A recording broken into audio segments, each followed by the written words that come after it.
राज्य में बदलिब पाणीपाग trough line प्रभाव में खरा पर वर्षा हेबाकु थिबा बेले 5 तारिख जाए राज्य में वर्षा संभावना देछि पाणीपाग विभाग।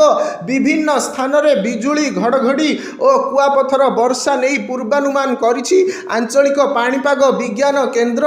आज 15 जिला को बिजुली घड़घड़ी सह वर्षा येलो वार्निंग दिया जाइछि।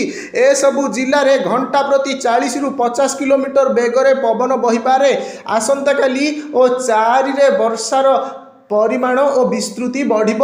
एप्रिल 4 रे उपकूल ओडिशार अधिकांश जिले में कालबैशाखी वर्षा संभावना रही। एप्रिल 5 तारिख जाए राज्यर विभिन्न जिले में वर्षा हेब। आसंता काली 9 जिला को ऑरेंज वार्निंग और 4 तारिख 8 जिला को ऑरेंज वार्निंग दिया जाइछि। 5 तारिख पर पुणी पागरे परिवर्तन हेब।